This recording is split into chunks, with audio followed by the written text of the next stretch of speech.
Crime Stories with Nancy Grace.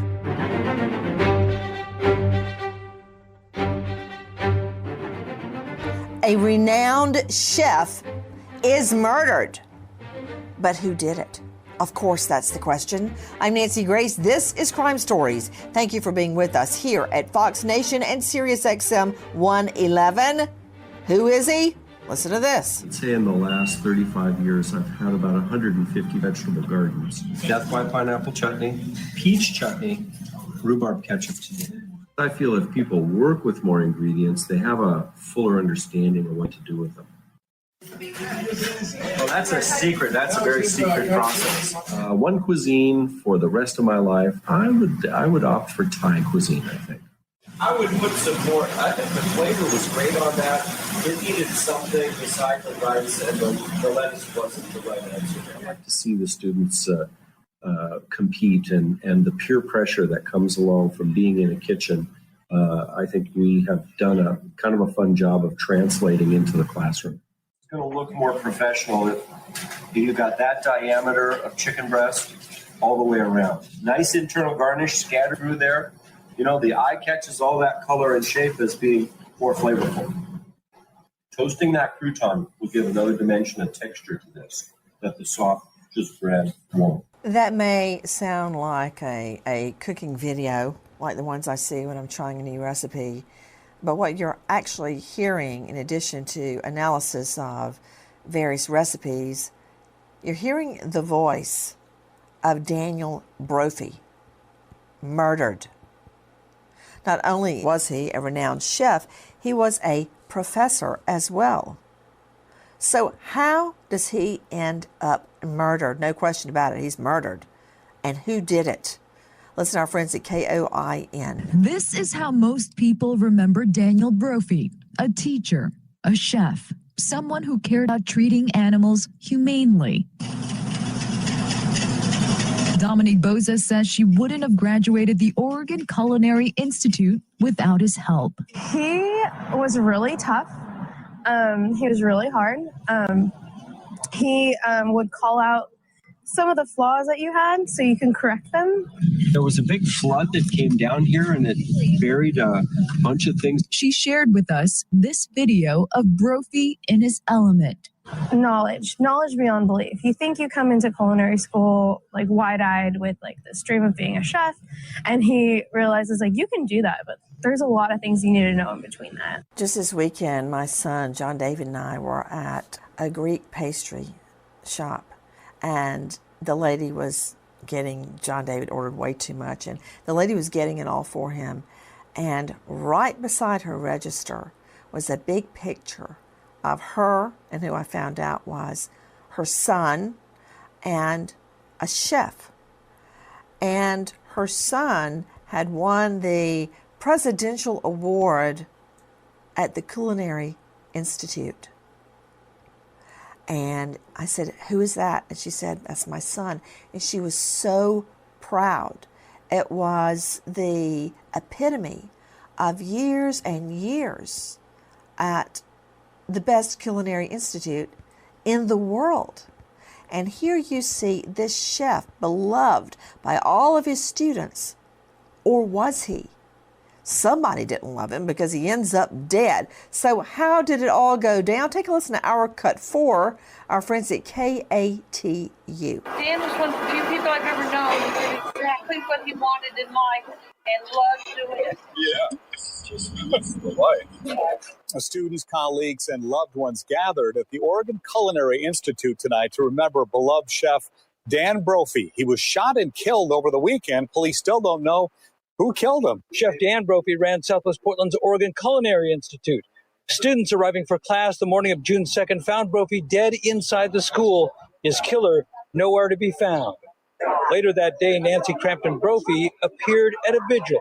He was a person who did what he loved. He loved teaching. He loved mushrooms. He loved his family. He loved negative tides.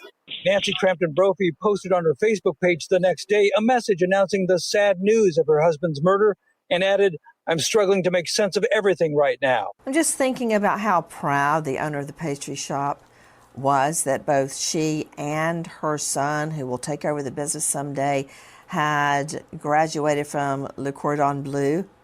And thinking about this chef taking all that time to teach his students, take time with them, work with them, only for it to end like this. With me, an all-star panel to make sense of what we know right now. Wendy Patrick, California prosecutor, author of Red Flags, host of Today with Dr. Wendy, KCBQ, and you can find her at wendypatrickphd.com. Renowned psychologist joining us from the New York jurisdiction, Karen Stark at karenstark.com, Karen with a C. Lisa Daddio, former police lieutenant in New Haven, now director of the Center for Advanced Policing, University of New Haven's Forensic Science Department. Dr. Tim Gallagher, the medical examiner for the state of Florida. He is lecturer, University of Florida Medical School Forensic Medicine, and the founder of the International Forensic Medicine Death Investigation Conference. You can find him at pathcaremed.com. But first, I want to go to Zane Sparling, reporter with the Oregonian and Oregon Live.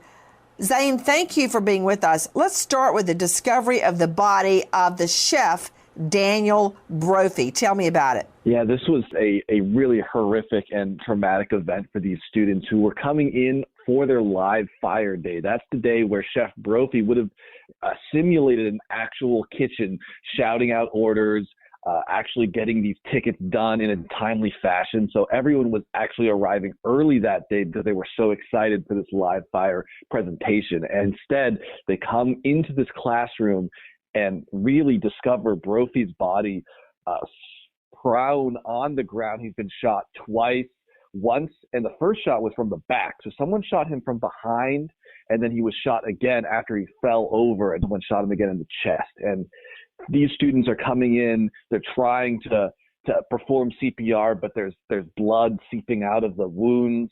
They think maybe they've broken one of these ribs, and one of his fellow instructors is trying to squeeze his hand, thinking maybe he'll squeeze back, but of course he doesn't. About what time of the morning was that, Zane Sparling? Yeah, this was pretty early before class. I want to say it was around 8:30 a.m. So if we know his custom and habit, we know what time he typically got to class. Guys, we're talking about the murder of a very well-known chef, Daniel Brophy. Not only in his own right, but he was also a professor at the Oregon Culinary Institute. Dr. Tim Gallagher, how can we determine, based on the discovery of the body, how long he's been dead? Well, good question, Nancy. One of the things that we can do is to determine his body temperature. So the body loses 1 degree per hour for every hour that it's dead. Another thing we could determine is rigor. So rigor mortis is the stiffening of the body. So the body will start to stiffen about an hour to 90 minutes after death. So if the body is not in rigor mortis, then we know that the death has occurred sooner than 1 hour's time. Once the body starts cooling down, does the body then stay at the ambient temperature of the room, or does it decrease from that temperature? It could only stay at the ambient temperature of the room. So if the room is 72 degrees, the body will cool down 1 degree per hour until it reaches 72 degrees, and then the cooling process will stop right there. What do you think about this mode of death? Of course, there is the cause of death, which would be gunshot wound. The manner of death would be, let's see, I think there are 5. There's accident, there's natural causes, which obviously this is not natural causes. There is undetermined, and there's homicide. Am I missing one? Suicide. Yes, suicide. So obviously it's not suicide because he was shot in the back. Obviously it's not accident because there's no weapon around when the students get there. Obviously it's not natural causes. So that only leaves me homicide. It does, right. And once all the other modes of death or manners of death are removed, the one that you are left with is the one that you are required to put on the death certificate. Let me ask you a question. This is more of an anecdotal question, Dr. Tim Gallagher. I've seen people manage to commit suicide with a long gun before, where they rigged the gun, for instance, with a string attached to their toe, and they hold the gun pointed to them, and they manage in some fantastical way to commit suicide. That's few and far between. You ever seen a suicide where the victim shot themselves in the back? I have not. Oh, the only one I've seen was where a female had shot themselves in the back of the head because they wanted their face to be presentable during their funeral. But how did she do that? How did she shoot herself in the back of the head? You mean the direct back of the head or at an angle? This was a direct back of the head, and she used a very small snub-nosed .22 caliber gun to do so. So it was very easy to do that. But no, as far as suicide goes, typically they're on the side of the head, sometimes in the forehead, under the chin, in the mouth, but very, very rarely, and I believe that was my only case of a gunshot wound to the back of the head. And I would not have known that if the gun wasn't laying there and she wrote a suicide note detailing what she wanted after she expired. Let me think. The question was, have you ever seen a suicide where someone was shot in the back, where a suicide victim shot themselves in the back? I mean, I can't even figure out how they would do that without some sort of contraption. Right, that would be a novel one to me. I have not seen that, nor have I heard that.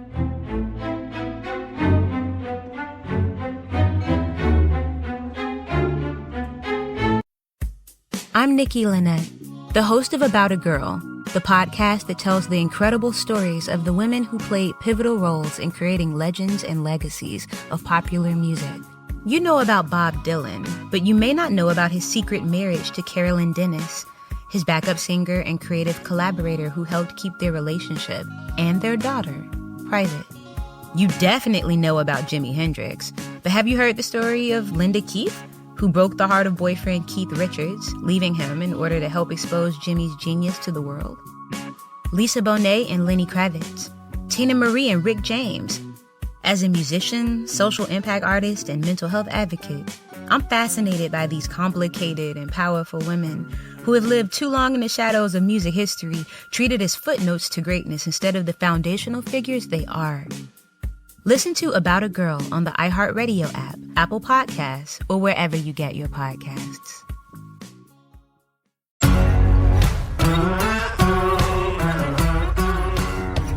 Crime Stories with Nancy Grace. Okay, we're going off on a tangent, and I was the one that took us there because if there had been a suicide in that manner, the contraption would still be there. So, needless to say, okay, I went off on this for a reason. To Lisa Daddio, think about it. He's obviously shot first in the back because he's found lying on his back, face up. Then he is shot in the chest. It's as if somebody wanted to make sure he's dead, but they didn't want to shoot him in the head, in the face. Interesting, right? Absolutely. I would think that the first shot to the back was probably maybe initially as an attempt so that he didn't see who was shooting him. And then the second shot would have been to make sure that he, in fact, was deceased. Now, let's think about that. Think about it, Karen Stark. I think we need a shrink. Karen, think about the mindset required to shoot somebody in the back and then walk over, turn them over, and go, not sure he's really dead. Got to make sure he's really, really, really dead, as they say in The Wizard of Oz. Is she really, really, truly dead? So then, with the guy probably looking them in the face, put another cap in him. Total disregard for the person that's being killed. Absolutely no. Maybe at first, shooting from behind, that makes sense. You don't want them to see you. You have some feelings, but then you turn them over and think maybe they're alive, so you shoot them again. You could care less about this person. No feelings, Nancy. absolutely no connection to this person that they killed. So I guess the very first thing, Zane Sparling joining us. Oh, hold on, Zane. Let me throw this to Wendy Patrick, California prosecutor. I guess the first thing they would do, cops, would be to close down the campus, close down the building. If the killer's still in the building, you would want to trap them in there. And it's bringing to mind the case of, I believe, would you look this up, Jack? Anna Lee. That's the case Lisa Daddio worked on? Yeah, Lisa Daddio, you worked on that case. Yes, Wendy I did. Patrick, Anna Lee went into the building at her university where she was a researcher, super smart, and she never came back out. And one of the first things they did was cold everybody in the building, find out who was there. Then they started using key card evidence to figure out who had gone in and out of the building. So I guess in this case, oh, and by the way, she never left the building. The killer put her in a wall. Isn't that right, Lisa Daddio? Yes, it is, Nancy. So in this case, Wendy Patrick, I guess the very first thing I would do is stop anybody from leaving that building pronto. And in fact, the whole campus. Yeah, absolutely. That's absolutely the number one best way to make sure that, God forbid, if the shooter is still there, still armed, dangerous, that we make sure that we get him or her. You know, I was thinking about the way this came down a little differently. You know, we don't know that the shooter shot in the back and then turned the body over. It could be the shooter shot in the back to disarm and disable this beloved chef and professor, and then the professor ended up trying to get up, turning over, and then, of course, the final kill shot was administered. So just looking at the positioning and the original scene, obviously, yes, of course, you're going to do all the lockdown, but then we're going to have to really start out from there trying to decide how exactly this happened and how exactly, because that's going to help us not only find the suspect, but find motive. I got to tell you, just made me think of something, Wendy Patrick. I remember the Fulton County Courthouse shooting. There were multiple victims. They had to rope off the courtroom where several of my friends were shot, dead. It took them literally days to process the crime scene. And I remember one of my best friends in the office, Al, a co-prosecutor with me, was called in to help the medical examiners, investigators, homicide, process the scene, and it was excruciating for him to have to process the scene where our friends were murdered. And I'm just thinking about all the students there as they're processing the scene like you just described. Zane Sparling joining me from the Oregonian and OregonLive.com. Zane, what was the first thing cops did to try to identify the shooter? Nancy, they did a couple things. First, they were looking to see whether this could have been a random robbery and burglary. They were able to rule that out pretty quickly because they noticed that Chef Dan Brophy still had his wallet, had his keys, had his phone. There's some valuable kitchen supplies and equipment there in the Culinary Institute, and all that stuff was essentially untouched. They found all of that remaining at the scene. And the next thing they were really doing is looking first to get these students away from the crime scene. They had them all in a separate room, and they had put their hands on top of the table so that they could interview these people separately. And they're also looking for surveillance footage. And what they discovered They put their hands on top of the table? Yeah. I can tell you why they did that, in case the perp was still there and had a gun, and to try and preserve their hands in case one of them was the shooter, so they could get GSR, gunshot residue, off their hands or the cuffs of their shirts. And I mean, almost all it takes is for you to go rub your hands. It's like baby powder. It's gone. So I'm sure they wanted all their hands visible. Okay, go ahead. The only other thing they were able to pull is that there were no surveillance cameras in the Institute, either inside or out. So there's no camera, no footage, and no witnesses. Okay, wait a minute.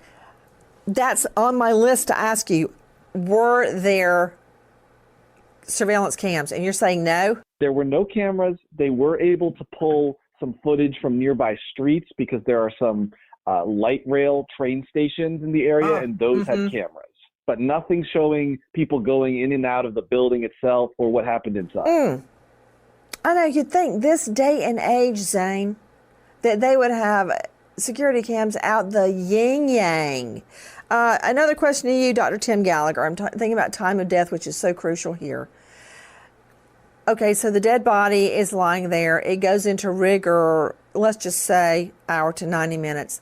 After it goes into rigor, after a certain stiffening, after a certain time in rigor, do the limbs then loosen up on their own? Yes, they do, Nancy. Rigor, depending on, of course, the ambient temperature, will last from about 24 to about 36 hours or so. And then after that, the muscles will relax, the body will become, again, floppy, and then rigor would have already passed. So if there's no rigor, it will usually mean that the body has not been dead longer than an hour, or the body has been dead longer than 36 hours. To go beyond the rigor. The reason I'm asking is I'm trying to set up a timeline here, but we know it hadn't been 24 hours because he was seen the night before. All right, so the case progresses. In Zane Sparling, they get nothing from the students. No secret love affair, no anger between the students and Professor Brophy. Nothing like that, correct? That's correct. He was beloved. You know, when you find out a male professor, has been gunned down at school, many people immediately think, oh, he's having an affair with a student and all went wrong. There was nothing like that here, but they did notice this. Take a listen to our cut 18. This is Lindsay Nadrick, a KGW8. Nancy has written several novels, and in 2011 also wrote an essay called How to Murder Your Husband. In it, she writes, I find it is easier to wish people dead than to actually kill them. I don't want to worry about blood and brains splattered on my walls. And really, I'm not good at remembering lies. But the thing I know about murder is that every one of us has it in him or her when pushed far enough. Zane, who is Nancy? Nancy is Chef Daniel Brophy's wife of many years. You know what's interesting? I've seen a lot of homicide scenes, and I've written a lot of books about murders, murder mysteries, but I've never actually even thought once until right now, about having blood and brains splattered on my walls. Now, I will tell you this. When I write murder mysteries, my husband, David, of course, is forced to read them. And in one scene, I had a victim killed at Gatorland. And as it just so happened, that following summer, we took the twins to Gatorland or Gator World, whatever it's called. And my husband, before he got out of the car, asked me, was this a setup? Of course, it was not. He's still alive and with us. But, you know, that's a pretty damning thing for his wife to write. And then how to murder your husband, and then her husband ends up murdered. Right? So who brought that to the attention of police? I'm curious. Well, it's actually something that we reported first in the Oregonian. And so you came up with it. Congratulations. Congratulations. Well, it was a different reporter, but I can't take all the credit. I'm just still giving you the credit. That's very modest of you, Zane Sparling. So the Oregonian first dug it up. Well, it wasn't just her novels full of sex and romance with steamy, hot body scenes.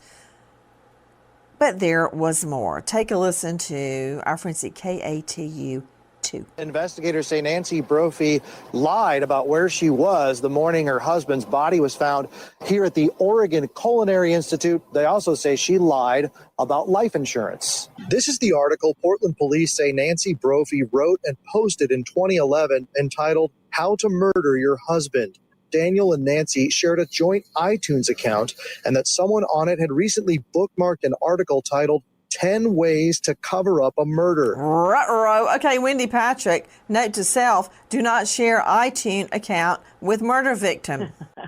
Well, not only that, you have to think about why somebody would be researching these things to begin with. Now, her out would be, well, I'm a novelist, I create fiction. But that may be true, but still the interest in some of these topics gets a little dark, especially when thinking that everybody feels this way, as we just mentioned. So that's a big clue.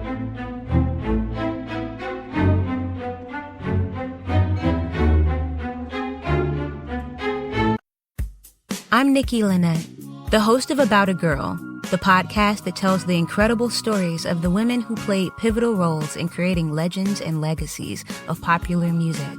You know about Bob Dylan, but you may not know about his secret marriage to Carolyn Dennis, his backup singer and creative collaborator who helped keep their relationship and their daughter private.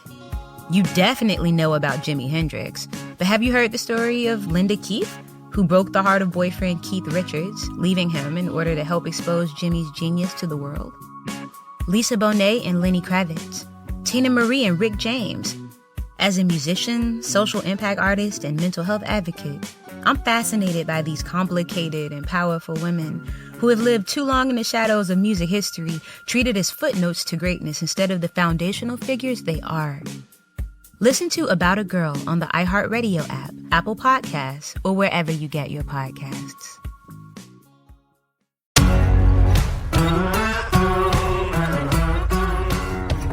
Crime Stories with Nancy Grace.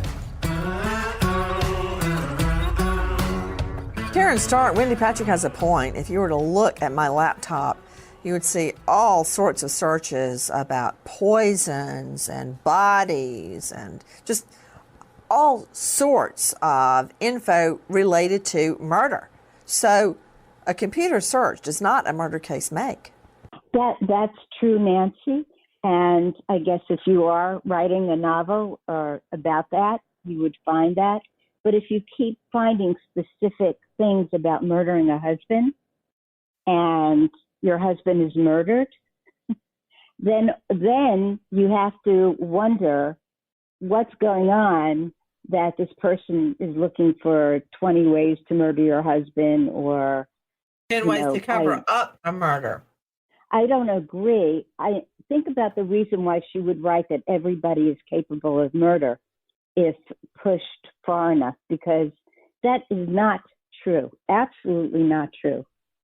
So somewhere in her brain, she knew she was capable of murder and projected it onto everybody else. Well put, Karen Stark, and I agree with you. To Dr. Tim Gallagher, how long, since this was not a shot in the head, how long do you think Chef Brophy would have lain there dying? Well, getting shot by a rifle is a lot different than getting shot by a handgun. A rifle has a more powerful bullet, and it causes a lot more damage. When the bullet entered into his body, most likely it broke a rib or another bone. Those bone shards went into the lungs. They went into the heart. The bullet continued through the rest of the body and did even more damage. I would estimate that he was probably conscious no longer than 30 seconds, after the initial gunshot wound. 30 seconds is long enough to lay in the floor and know you're dying. Mm-hmm. So it's you, Zane Sperling at the Oregonian and OregonLive.com. You guys got the ball rolling when you dug up the wife's article on how to murder your husband, her essay. But it's not just the article. It's not just her novels about sex and murder. Take a listen to our cut 20, our friends at KATU2. Investigators say Nancy told them she'd bought a 9mm pistol at a gun show in February 2018. They say the 2 bullets that hit Daniel Brophy did not match that gun. But investigators say they later discovered Nancy had bought a kit online from ghostguns.com to make a similar untraceable version of the pistol.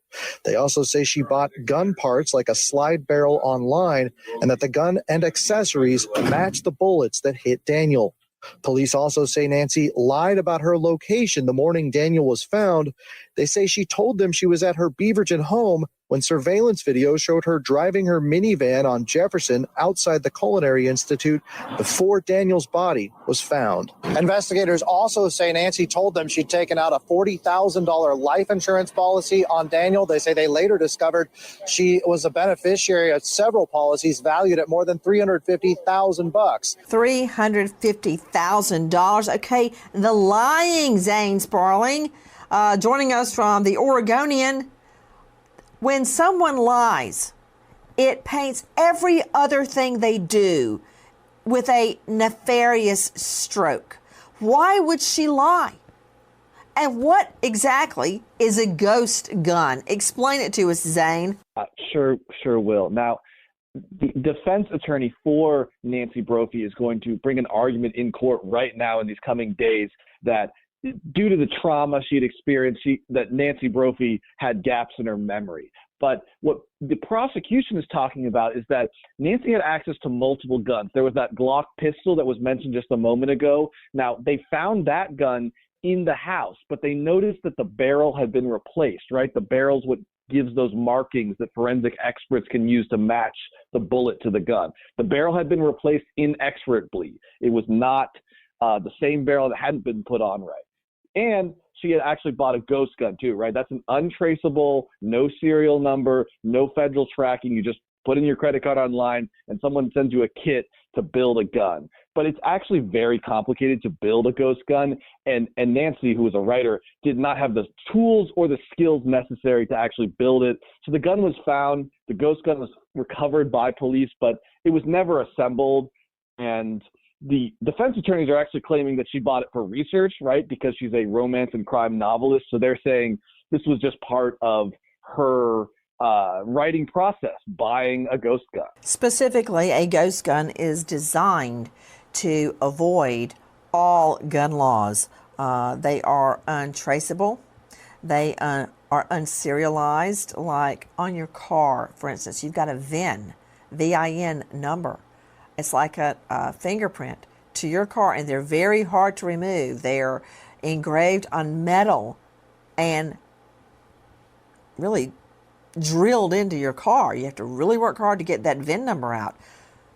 Guns have serialized numbers as well. You can get a ghost gun without any type of a background check. It's totally secret. So the fact that a ghost gun is coming into play is very, very disturbing. I want you to take a listen to what neighbors think. Our Cut 7, our friends at KOIN. I think it's a surprise to everybody in the neighborhood. As an author, she's been writing steamy romance novels filled with murder mysteries.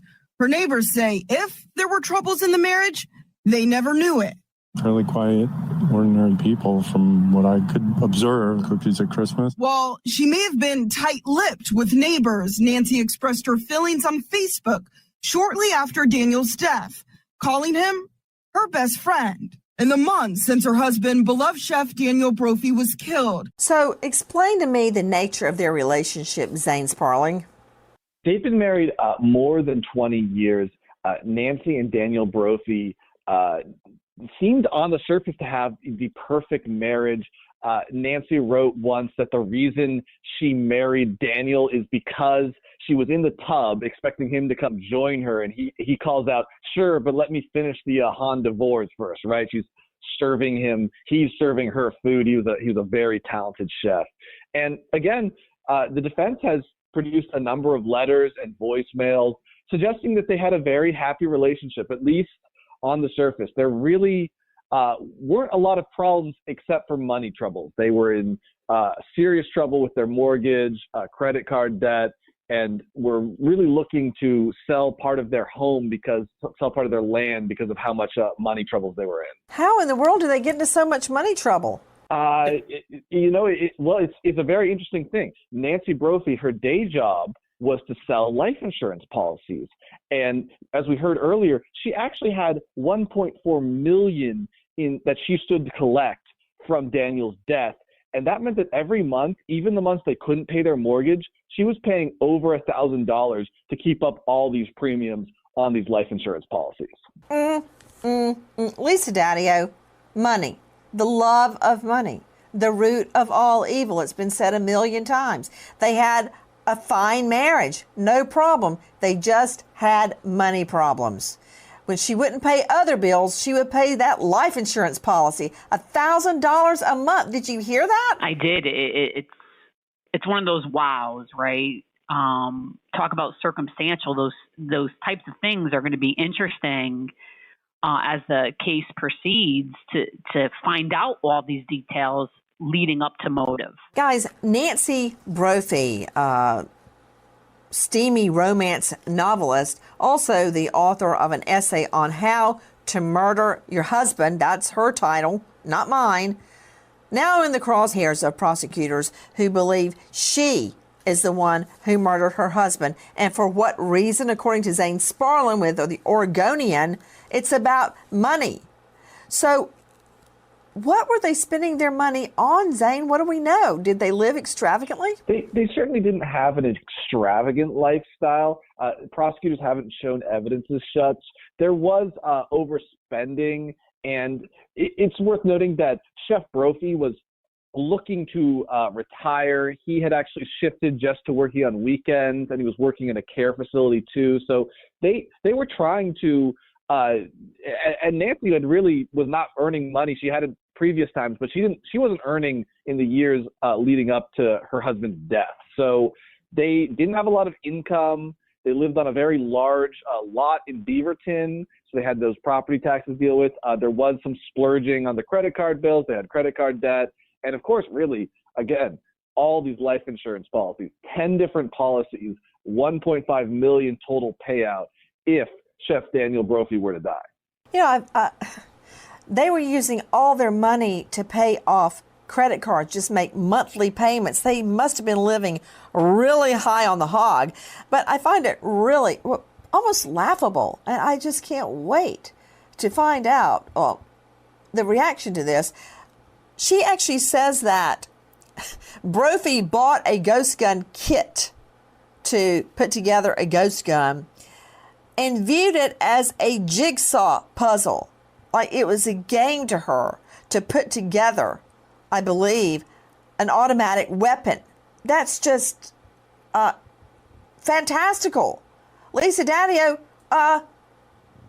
as we call it in the law, BS, legal technical term. That's a load of horse crap right there. Bought a gun, an automatic weapon as a kind of like a parlor game, a jigsaw puzzle? Really? Yeah, it just, none of it makes sense in that way. And it leads you to like kind of scratch your head and be like, well, what type of person does that? Unless there's some other type of motive or ulterior motive to all of it. And just, there's other things you can do if that's the way you want to kind of, you know, like a jigsaw puzzle. Guys, yeah, exactly. Get a crossword puzzle, get a jigsaw puzzle. Exactly. Take a listen to our cut 6, our friends at ABC 13. Day after his murder, Brophy's wife, Nancy Crampton Brophy, posted a statement on Facebook. It read in part, "I have sad news to relate. My husband and best friend, Chef Dan Brophy, was killed yesterday morning. I'm struggling to make sense of everything right now. While I appreciate your loving responses, I am overwhelmed. We now know Nancy was arrested Wednesday at her home in Beaverton. Crampton Brophy. And today appeared for the first time in court. According to the DA's office, she's facing one charge of murder with a firearm constituting domestic violence. This news has shocked their community. The couple's neighbor tells us They were pretty quiet. I never really saw them together very often. While Dan taught at OCI, Nancy worked from home. She's the author of several romance novels, including one titled The Wrong Husband. On her website, she relays stories about her marriage, calling her husband Mr. Right, and writing, "Can you imagine spending the rest of your life without a man like that?" So is it money or sex? I'm trying to figure that one out. But again, the state never has to prove motive. To Zane Sparling, let's talk about something concrete, not just our speculation or what a jury may speculate upon. What does the surveillance video show about her, Nancy Brophy's, van the morning of the shooting, and in particular, an 18-minute disappearance? That's right. So the surveillance footage from those nearby traffic cameras shows a vehicle that matches the description of Nancy Brophy's vehicle cruising around. The word prosecutors have used is staking out the property, that Oregon Culinary Institute where the murder occurred. So you see this vehicle, this gold-colored minivan cruising around the streets. You don't quite see it parking, and then you see it leaving. And there's that crucial gap that prosecutors have matched to the time of death early in the morning in 2018. And what it matters is that when detectives went to do a death notification with Nancy Brophy and tell her that her her husband was dead, which at this point she wasn't a suspect. When they went to tell her, Nancy was perfectly happy to talk. She recounted her whole day. She said her husband got up, took a shower, left, and that she just sat in bed and never left her home. And yet now the prosecutors in court this very day are making the case that there are these telltale dents in the vehicle that Nancy owned and in the vehicle shown in the traffic footage, which proves that her car was apparently circling the murder scene just minutes before it occurred. Now, isn't it true at one point she or her lawyer stated she was at a Starbucks at the time he was murdered? She did claim that she got her usual order at the Starbucks drive-thru so that she would have left her home for a few minutes, but Beaverton and downtown Portland are not at all close together. It would take you about 30 to 40 minutes to get downtown from their location in Beaverton. So there's no way that a quick trip to the coffee shop would take that long. There's nothing quick about Starbucks. I don't know if you know that or not. My daughter has taken to some exotic Starbucks drink. I mean, I had to write it down so I could say it at the drive-thru. It's never fast. Wendy Patrick, don't you just love it when suspects change or embellish their story to a point it's completely unbelievable? First, she stayed home all day, and then, oops, I was at a Starbucks when this happened. But why is her car, her van, circling the crime scene? Yeah, that's true. Credibility counts. That's the understatement of the day. I mean, you talk about a jigsaw puzzle that does fit together. It sounds like that's what we're learning regarding where she was the morning of the murder. And yes, that not only fits together perfectly circumstantially, but as a timeline. And you're right, I love Starbucks too, and that story doesn't fit this narrative. I don't love Starbucks because why would I pay $5 for a cup of coffee? But hey, you can go ahead and throw all your money away. You cannot live in a Starbucks cup when you're 75. Just keep that in mind. Guys, the defense is painting them as a couple madly in love, that she nurtured their relationship, and the defense has just scored a big win in court. To Zane Sparling joining us from the Oregonian, what can you tell me about the fate of How to Murder Your Husband, the essay? Will the jury ever see that? It will never see the light of day. Of course, the jury is forbidden from following any news coverage or listening to this podcast about what has been excluded in court. And the judge in this case in Multnomah County Circuit Court has ruled that because this essay was written back in 2011 when Nancy Brophy was joining a writers group, he says it doesn't have probative value, that it could mislead the jury. Prosecutors had hoped to bring it up in their opening statement, but they had to take it out because right before the jury came into the room, the judge ruled, you got to strike this essay, and the How to Murder Your Husband essay will not be heard before the jury. A major boo-boo by the judge. It clearly goes to her frame of mind. Okay, we wait for that jury verdict. Nancy Grace, Crime Story, signing off. Goodbye, friend.